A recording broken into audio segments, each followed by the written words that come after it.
Hello बच्चों। तो हम लोग शुरू करने वाले हैं कोऑर्डिनेट ज्योमेट्री को। और कोऑर्डिनेट ज्योमेट्री को बिल्कुल स्टार्टिंग से करेंगे। अगर किसी को कोऑर्डिनेट का एबीसीडी कुछ भी नहीं आता है वो सारे सीख पाएंगे यहाँ पे।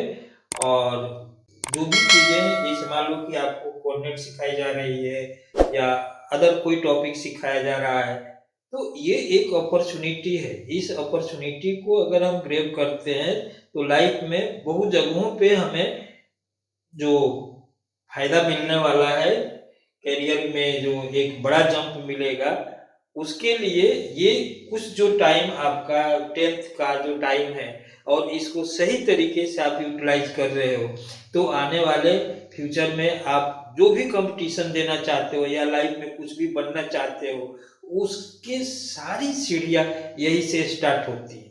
तो अगर हम कोऑर्डिनेट ज्योमेट्री को स्टार्ट करेंगे तो फर्स्ट ऑफ ऑल क्या करेंगे कि टू लाइन्स लेंगे। एक लाइन लेंगे जो वर्टिकल होगा, एक लाइन वर्टिकल होगा और दूसरी लाइन हॉरिजॉन्टल होगा।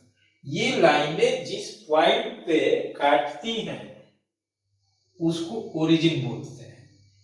इस पॉइंट को, इसका x का जो जीरो है वो भी ऊपर है और y का जीरो भी ऊपर है, तो ये पॉइंट बेशक वो 0 0 होगा जिसको ओरिजिन बोलेंगे। अब इसके राइट में प्लस x लेना है और इसके लेफ्ट में माइनस x लेना है। इसके ऊपर में प्लस y लेना है, नीचे में माइनस y लेना है। अब देखिए ये 4 पार्ट में पूरे प्लेन को डिवाइड कर रहा है, तो 4 पार्ट में फर्स्ट पार्ट जो हुआ उसको बोलेंगे फर्स्ट क्वाड्रेंट, इसको बोलेंगे सेकेंड क्वाड्रेंट, इसको बोलेंगे थर्ड क्वाड्रेंट, इसको बोलेंगे फोर्थ क्वाड्रेंट। अब फर्स्ट क्वाड्रेंट के लिए अगर मान लो कि यहाँ पर हम कोई पॉइंट x y ऐसे ले रहे हैं तो इस पर से एक वर्टिकल ड्रॉ कीजिए x पे और यहाँ से एक वर्टिकल ड्रॉ कीजिए y पर। तो सपोज कीजिए कि PMN ऐसा मैं यूज करता हूं, तो PM जो है वो y की वैल्यू को दे रहा है और OM या PN ये जो वैल्यू दे रहा है वो x को, हॉरिजॉन्टल x को देगा और वर्टिकल जो लेंथ होगा वो y को देगा। तो x और y में इसमें कुछ नाम भी बोलते हैं, जिसमें x को बोलते हैं कि ये P का अब्सिसा है। क्या बोलते हैं? P का अब्सिसा। और y को P का बोलते हैं कि ऑर्डिनेट है। तो अब्सिसा एंड ऑर्डिनेट 1 मार्क्स के क्वेश्चंस में कभी कभी पूछते हैं कि यहाँ पे अगर मान लो कि हमने पॉइंट ले लिया, सपोज कर लो कि -2 एंड 3 पॉइंट ले लिया, तो एक वर्टिकल यहाँ से ड्रॉप कीजिए, एक वर्टिकल यहाँ पे ड्रॉप कीजिए। तो जब आपसे कहा गया कि यहाँ पर ऑर्डिनेट या अब्सिसा बताइए, तो अब्सिसा की वैल्यू देखिए कितनी हो जाएगी। अब्सिसा की वैल्यू यहाँ से यहाँ तक हो जाएगी, तो ये वैल्यू -2 है। और ऑर्डिनेट अगर आपसे कहा जाए कि व्हाट शुड बी ऑर्डिनेट, तो ऑर्डिनेट ये वर्टिकल ऊपर की तरफ जा रहा है, तो जो ऊपर की तरफ जा रहा है वो पॉजिटिव रहेगा। तो ऑर्डिनेट कितना हो गया? 3 हो गया। अब्सिसा कितना हो गया? -2 हो गया। वैसे ही अगर इधर कोई पॉइंट है, सपोज कीजिए कि यहाँ पर पॉइंट है और इसको हमने कहा कि 2n -3 ये पॉइंट है, तो इधर से एक वर्टिकल ये देखिए और एक वर्टिकल ये देखिए, तो ये जो हॉरिजॉन्टल जो लेंथ है वह 2 यूनिट है और वर्टिकल जो लेंथ है वो 3 यूनिट है, लेकिन नीचे की तरफ है, तो नीचे की तरफ है तो माइनस में है। तो यहाँ पे अगर कहा जाए कि भाई यहाँ पर आप अब्सिसा बताइए, तो अब्सिसा की वैल्यू कितनी हो जाएगी? अब्सिसा की वैल्यू 2 हो जाएगी।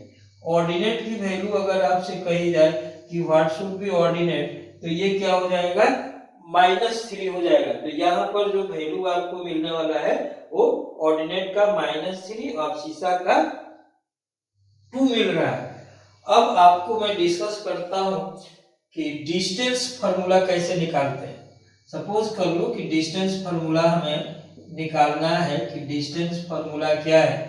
तो इसके लिए आप सेम टाइप से कोऑर्डिनेट एक्सिस को ड्रॉ कर दीजिए और 2 पॉइंट्स ले लीजिए। एक पॉइंट यहाँ पर ए ले लीजिए, एक पॉइंट यहाँ पे बी ले लीजिए। अब ए बी का हमें लेंथ निकालना है। तो आप क्या कीजिए कि एक परपेंडिकुलर यहाँ से, एक परपेंडिकुलर यहाँ से ड्रॉ कीजिए, एक परपेंडिकुलर इस पे। सपोज कीजिए कि यहाँ पर हमने जो इंटरसेक्शन है उसको सी ले लिया। अब फर्स्ट पॉइंट को लिया x1 y1 ले लिया और सेकेंड पॉइंट को ले लिया x2 y2 ले लिया। तो यहाँ से ये जो डिस्टेंस है, देखो यहाँ से ये डिस्टेंस है x1, यहाँ से ये डिस्टेंस है x2। मीन्स अगर इसको कहा जाए तो ये x2 माइनस x1 हो जाए। ये डिस्टेंस है y1 और ये डिस्टेंस है y2। तो BC जो डिस्टेंस होगा ये y2 माइनस y1 होगा। अब ये राइट एंगल ट्रायंगल है, तो AB स्क्वायर की वैल्यू क्या हो गई, AC square plus BC square हो गई। अब देखिए AC स्क्वायर क्या हो गया, x2 माइनस x1 का स्क्वायर, और BC स्क्वायर क्या हो गया, y2 माइनस y1 का स्क्वायर। तो AB अगर हमें फाइंड क्या करना है, स्क्वायर नहीं करके AB फाइंड करना है। तो ये आ गया आपको x2 माइनस x1 का स्क्वायर और इधर से y2 माइनस y1 का स्क्वायर। तो इस तरीके से हमने देखा कि डिस्टेंस फार्मूला बहुत सिंपली फाइंड हो जा रहा है और आप इसको डिराइव करेंगे और फार्मूला तो याद ही रहता है, कोई मुश्किल फार्मूला नहीं है, सारे बच्चों को ये फार्मूला याद रहता है। थोड़े मैथमेटिक्स में डेरिवेशन का प्रैक्टिस करना चाहिए कि कोई भी चीज किधर से आती है। तो ये एक हैबिट है और ये हैबिट हमें आगे बहुत फायदा पहुंचाएगा। अब हम लोग सेक्शन फार्मूले को देखते हैं कि सेक्शन फार्मूला कैसे निकालेंगे। तो सेक्शन फार्मूले के लिए सेक्शन फार्मूला या रेशियो फार्मूला,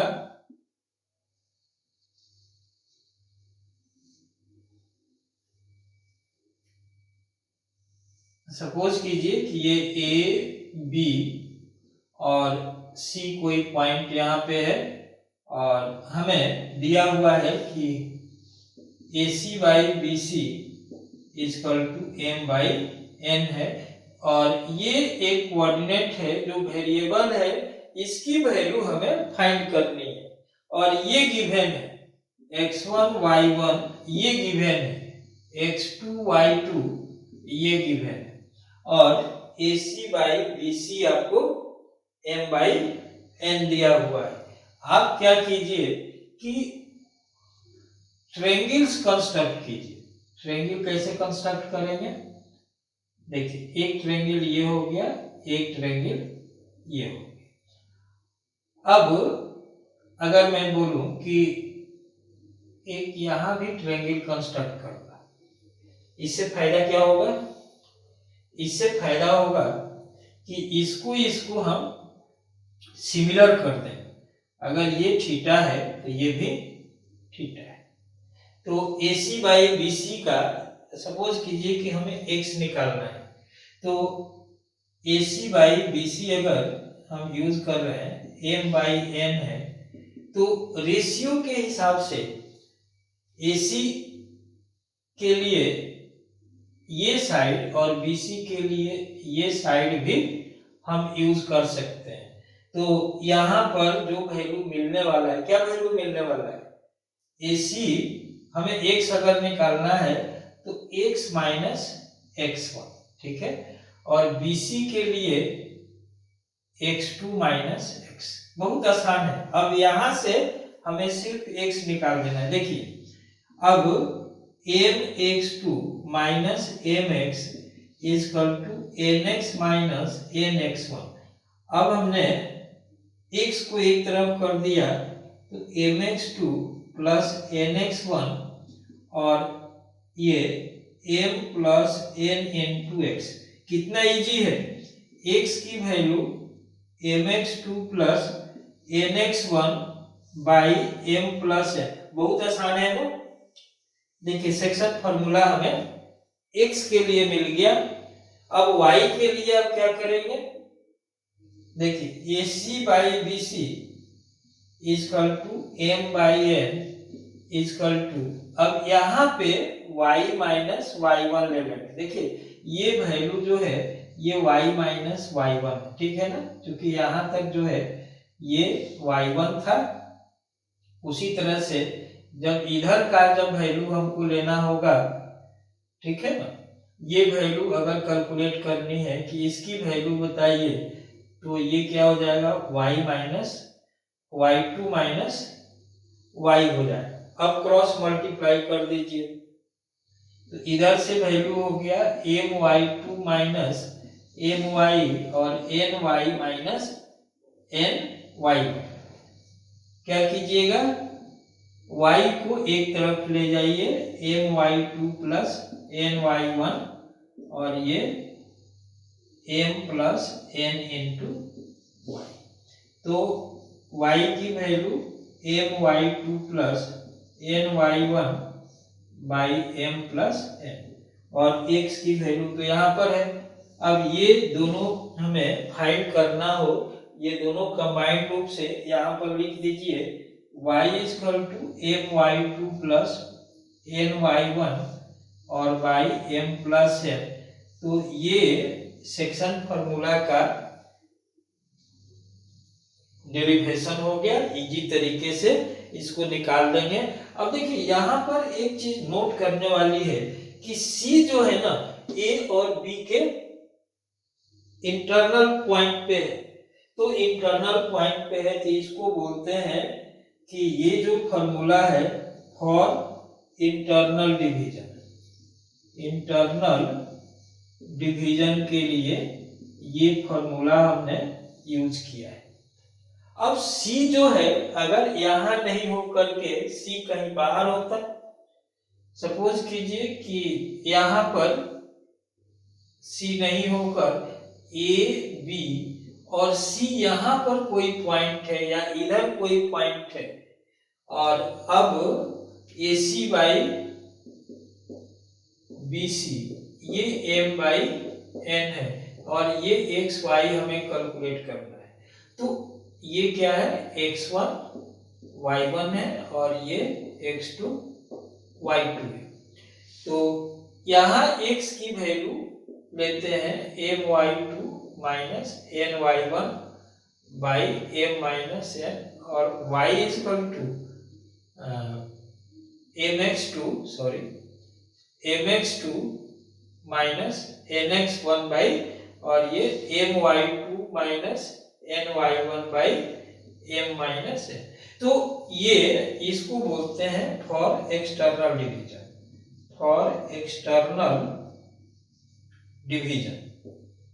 एक्सटर्नल अगर आपसे इंटरनल डिवीजन के लिए वैल्यू मांगता है तो आप ये फॉर्मूला यूज करेंगे, और एक्सटर्नल के लिए फॉर्मूला मांगता है तो आप ये यूज करेंगे। डेरिवेशन सेम प्रोसेस से आप पे छोड़ रहा हूं, आप ऐसे ही जैसा यहाँ पे ट्रायंगल बनाया है वैसे ही आप क्या करेंगे कि एक AC को साइड लेकर के एक ट्रायंगल बना लेंगे और एक BC को साइड लेकर के ट्रायंगल बना लेंगे और सेम टाइप का डेरिवेशन आप कर सकते हैं।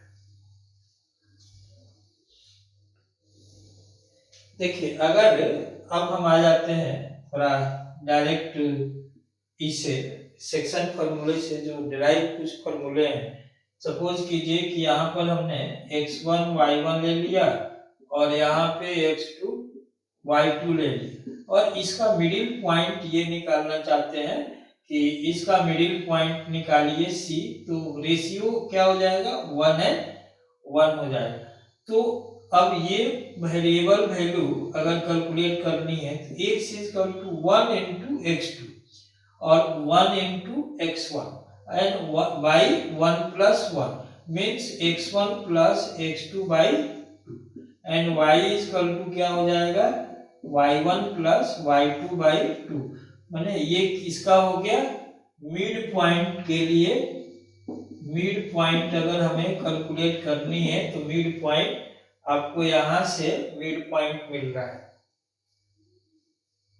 एक इंपॉर्टेंट क्वेश्चन जो मैक्सिमम टाइम्स आता है वह होता है सेंट्रॉइड को कैलकुलेट करना। सपोज कर लो कि हमने सेंट्रॉइड को कैलकुलेट करने के लिए एक कोशिश किया, ये पॉइंट x1 y1 है और ये पॉइंट x2 y2 है और ये पॉइंट x3 y3 है। जैसे साइक्लिक ऑर्डर में ABC लिखे हैं वैसे ही कोऑर्डिनेट भी x1 y1 x2 y2। अब देखिए अगर सेंट्रॉइड होगा सपोज कीजिए तो ये BC का मिड पॉइंट होगा। अगर सेंट्रॉइड G यहाँ पर है तो ये 2:1 होगा। तो सबसे पहले आप क्या करेंगे, सपोज कीजिए हमें ये निकालना है तो पहले D निकालेंगे। तो D तो मिड पॉइंट है तो D के कोऑर्डिनेट क्या हो जाएंगे x2 plus x3 by 2 and y2 plus y3 by 2। समझ में आ रहा होगा मिड पॉइंट है। तो अब देखो जब ये हमको मालूम हो गया D मालूम हो गया और ये तो मालूम ही है तो यहाँ पे सेक्शन फार्मूला लगाने से G का कोऑर्डिनेट अगर हमको G के लिए x निकालना होगा तो देखिए 2 इंटू डी का कोऑर्डिनेट, तो D का कोऑर्डिनेट क्या है x2 plus x3 by 2 and plus 1 into A का coordinate into x1 and divided by 2 plus 1। ठीक है, तो ये 2 कैंसिल हो गया तो रिजल्ट क्या आ गया x1 plus x2 plus x3 by 3। Centroid जब भी पूछा जाएगा तो वर्टिसेस दिए हुए हैं तो x1 और उसी तरह से y को अगर कैलकुलेट करना है, सपोज कीजिए कि हम यहाँ पे y कैलकुलेट करना चाहते हैं तो क्या लिखेंगे 2 into y2 plus y3 by 2 plus 1 into y1 by 2 plus 1। तो ये क्या मिल गया 2 कैंसिल हो गया तो y1 plus y2 plus y3 by 3। तो x पहले से कैलकुलेटेड है, x की वैल्यू कितनी कैलकुलेटेड है, x की वैल्यू है x1 plus x2 plus x3 by 3। तो ये एक x का वैल्यू दे दिया और ये क्या दिया y का वैल्यू दे दिया। तो किसी भी ट्रायंगल का सेंट्रॉइड निकालना है तो ये एक आसान तरीका है, आपको समझ में आया होगा। इसको यूटिलाइज करने से आप सेंट्रॉइड को डायरेक्ट निकाल सकते हैं। अब अगर मान लो कि एक और चीज आपको इंपॉर्टेंट चीज बताता हूं। अब अगर कोई ट्रायंगल दिया हुआ है तो उसका एरिया हम कैसे फाइंड करेंगे वो चीज बताता हूं। एरिया ऑफ ट्रायंगल बताता हूं, एरिया ऑफ ए ट्रायंगल। अगर कोऑर्डिनेट दिए हुए हैं, सपोज कीजिए कि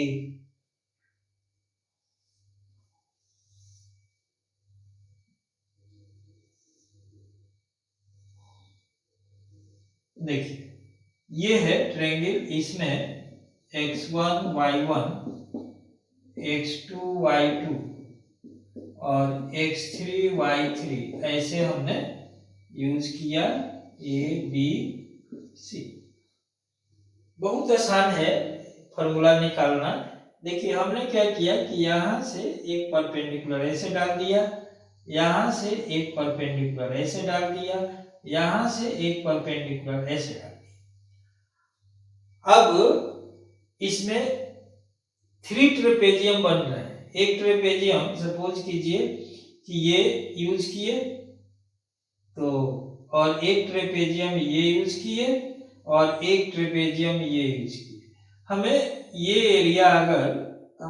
एरिया चाहिए, ठीक है, तो हमको क्या करना पड़ेगा कि ये पूरा एरिया निकालिए, ठीक है, और सपोज कीजिए कि मैं इसका और नोमेनक्लेचर कर देता हूँ ए बी सी और डी ई एफ ऐसे कर देता हूँ। तो यहाँ से एरिया का जो वैल्यू आएगा, एरिया ऑफ ट्रायंगल देखिए क्या आएगा, area of triangle ABC is equal to area, किसका एरिया निकालना है, area of trapezium A D F C plus area of C F E B minus area of A D E B. Clear, A D E B हो गया।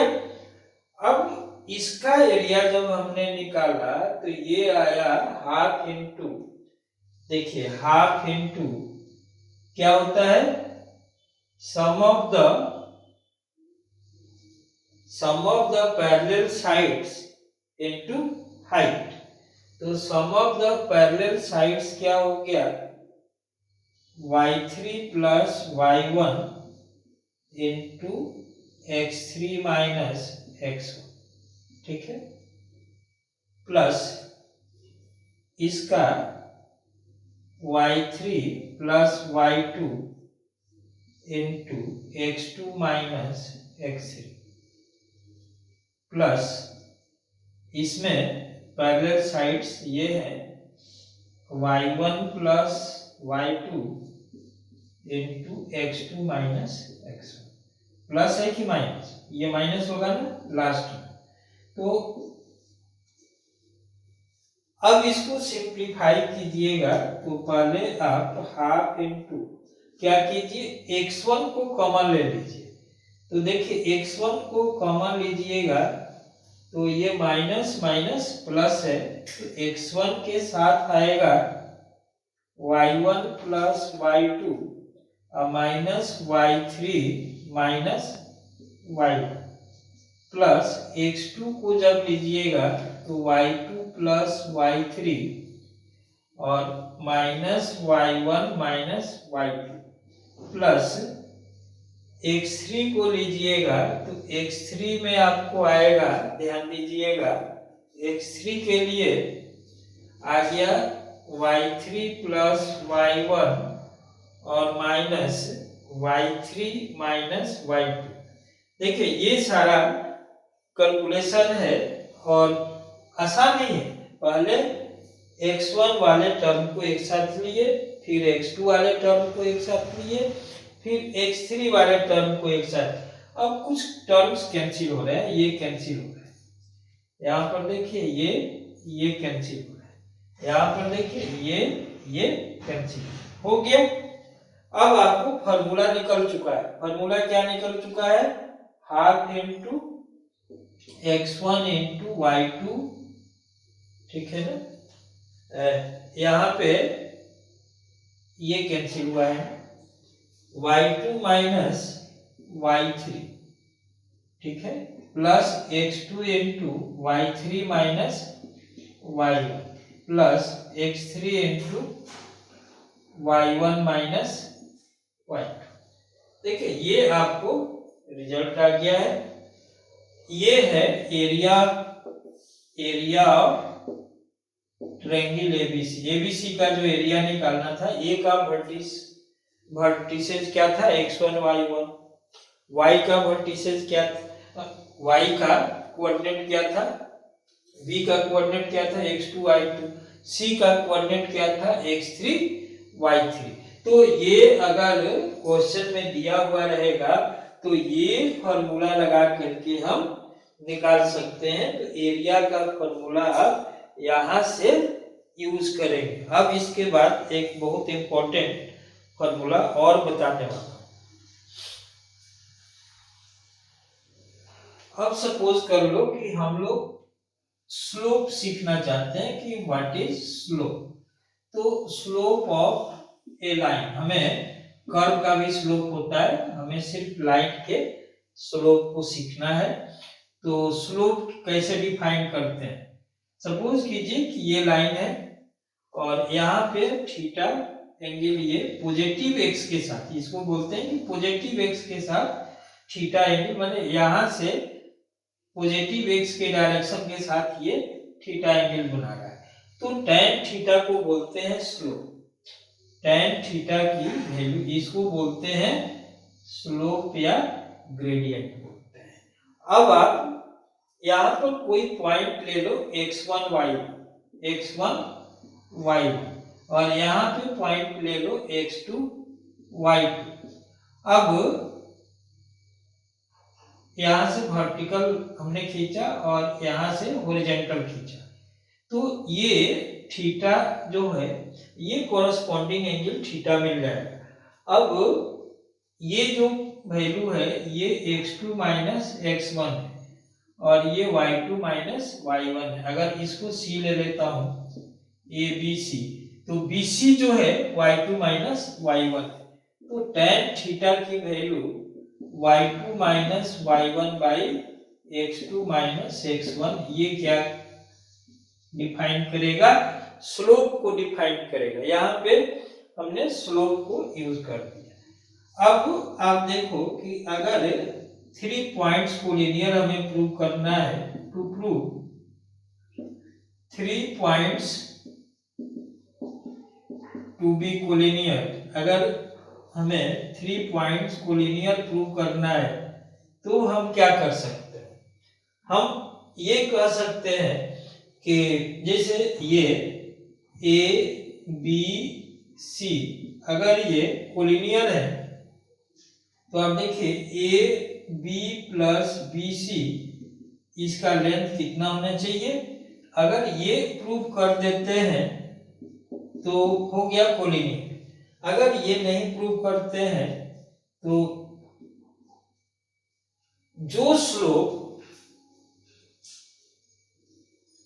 AB का होगा, अगर मान लीजिए कि ऐसे मैं यूज करूं, तो जो स्लोप AB का होगा वही स्लोप AC का भी होगा। AB जो x के साथ एंगल बनाएगा, BC भी x के साथ वही एंगल बनाएगा। तो इधर से हम यूज कर सकते हैं कि अगर y2 minus y1 by x2 minus x1 है, या y3 minus y2 by x3 minus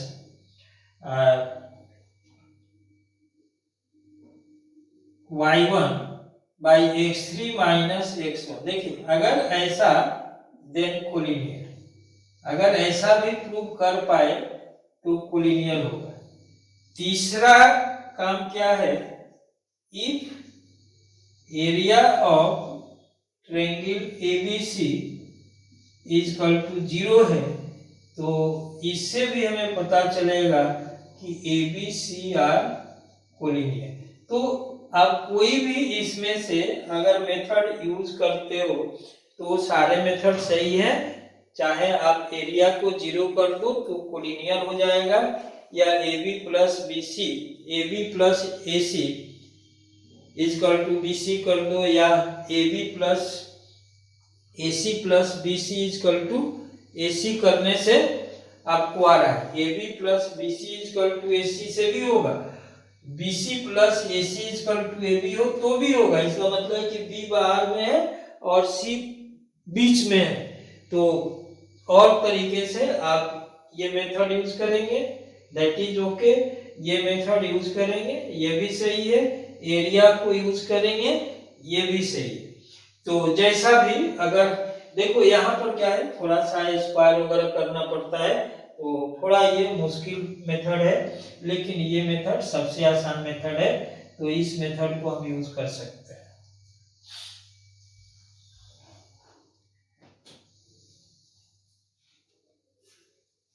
देखिए यहाँ पर जो भी एग्जांपल हम लोग लिए हैं, एग्जैक्टली ये सारे इसलिए कंसीडर किए हैं कि जो भी फॉर्मूले हम लोग डिस्कस किए उसको प्रैक्टिकली हम अप्लाई कर लें।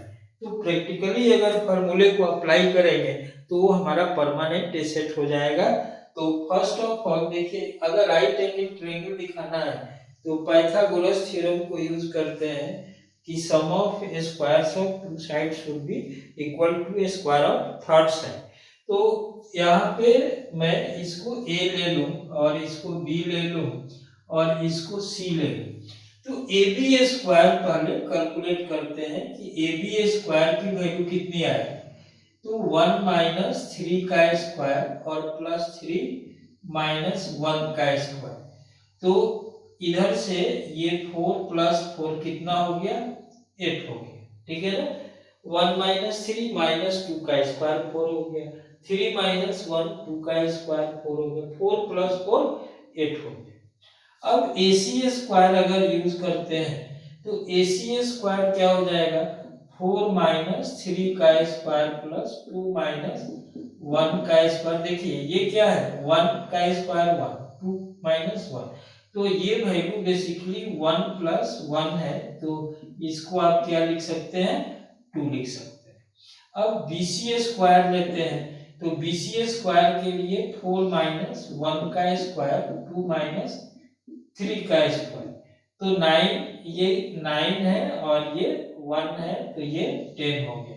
अब देखिए AB square plus AC square equal to BC square, ये इंप्लाई करता है कि triangle ABC is a right angle triangle, right angle triangle. ठीक है। तो इस तरह से आपने क्या देखा कि पहले जब भी राइट एंगल ट्रायंगल प्रूव करना होगा तो साइड डिस्टेंस फार्मूला लगा करके उसका साइड का स्क्वायर्स करेंगे और 2 साइड्स को देखेंगे कि 2 साइड्स का स्क्वायर को प्लस करने से थर्ड साइड के स्क्वायर के इक्वल हो रहा है कि नहीं। अगर ये इक्वल हो रहा है इसका मतलब है कि राइट एंगल ट्रायंगल। अब आप आ जाओ सेकेंड क्वेश्चन पे। तो सेकेंड क्वेश्चन में क्या कह रहा है कि भाई कोऑर्डिनेट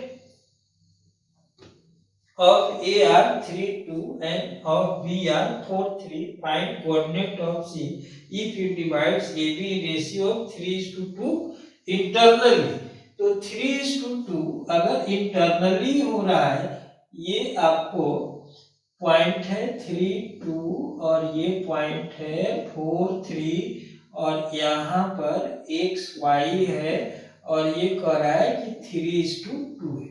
तो x की वैल्यू के लिए आप क्या करोगे, mx2 plus nx1 by m plus n को यूज करोगे, means 3 into 4 plus 2 into 3 by 3 plus 2, ये 12 plus 6 by 5 equal to 18 by 5।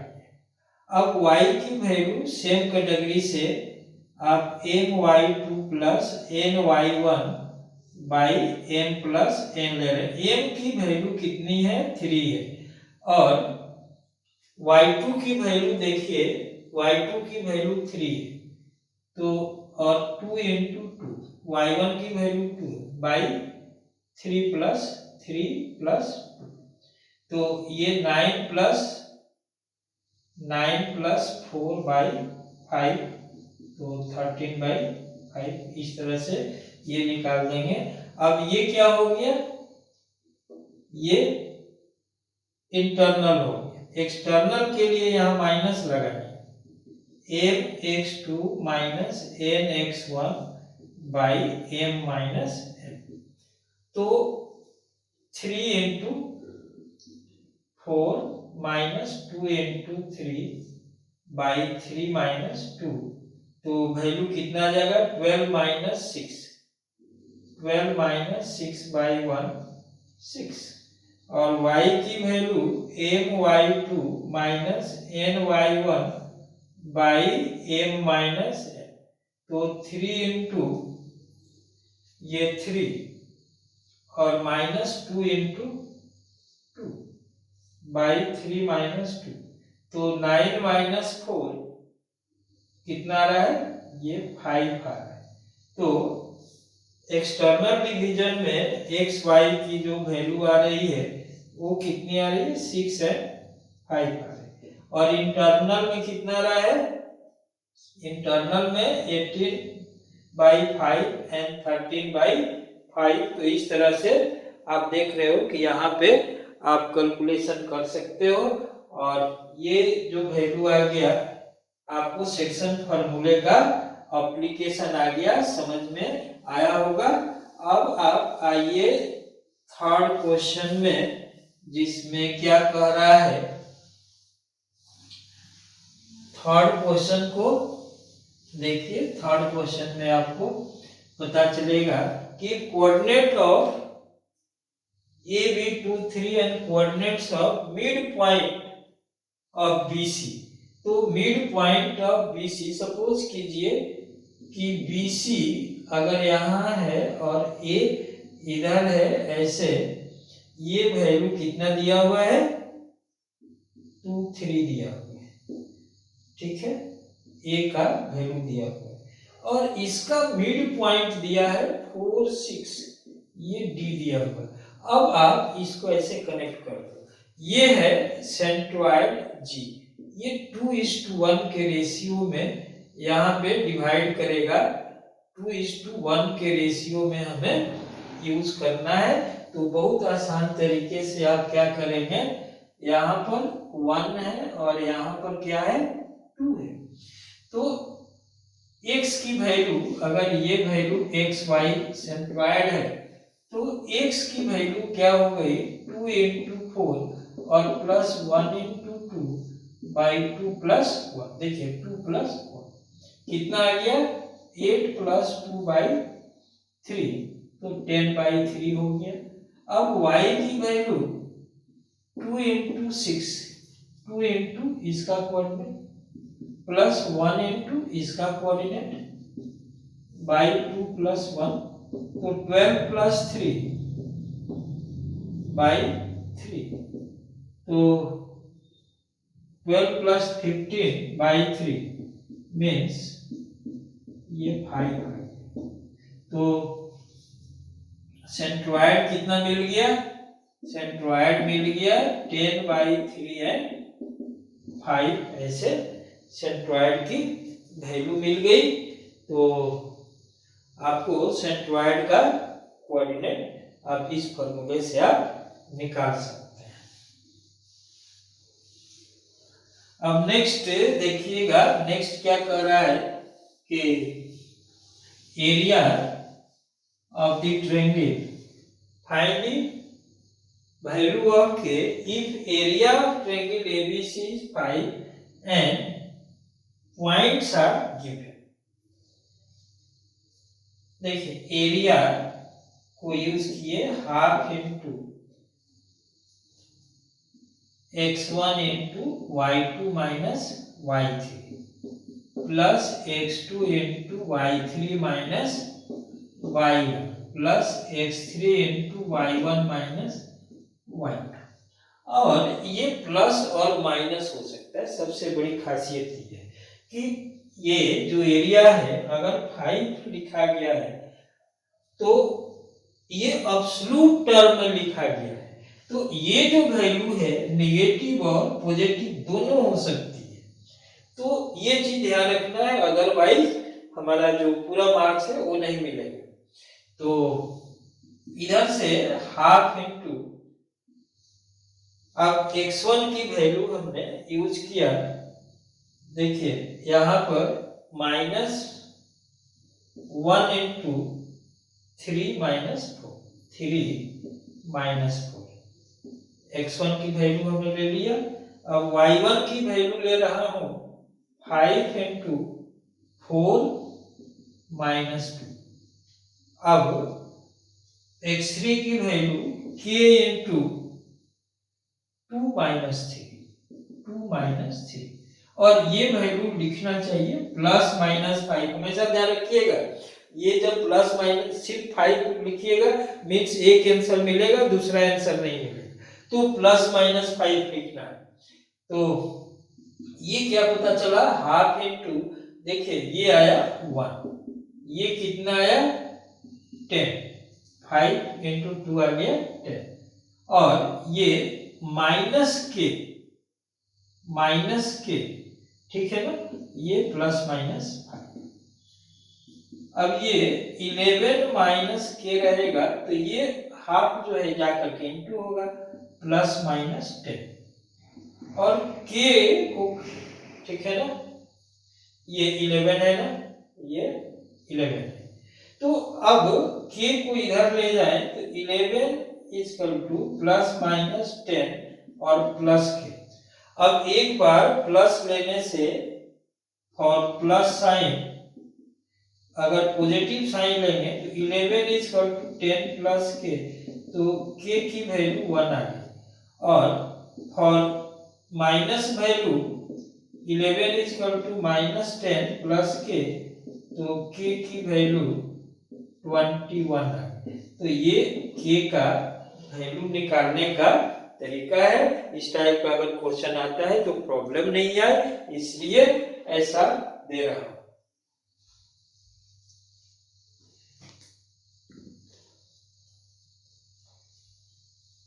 तो अब चलते हैं लास्ट क्वेश्चन पे, जिसमें कोलिनियर बताना, हमें क्या बताना है, कोलिनियर बताना है। अब देखिए ये बहुत ही अच्छे तरीके का क्वेश्चन है, आप कोई भी मेथड लगाओगे, और 3 मेथड इसके लिए हमने बताए। तो एक मेथड आप क्या किए कि इसको आप लिए कि ये ए है, ये बी है, ये सी है, तो अगर एरिया निकालोगे, सपोज कर लो कि आपने क्या किया कि एरिया निकाला, एरिया तो मिला हाफ इंटू, ध्यान दीजिएगा 1 इंटू फॉर्मूला डायरेक्ट लगा रहा हूं, 1 इंटू 4 माइनस 0, देखिए 4 minus 0 plus 0 into 0 minus 2, 0 minus 2 plus 2 into 2 minus 4, 2 minus 4, ठीक है।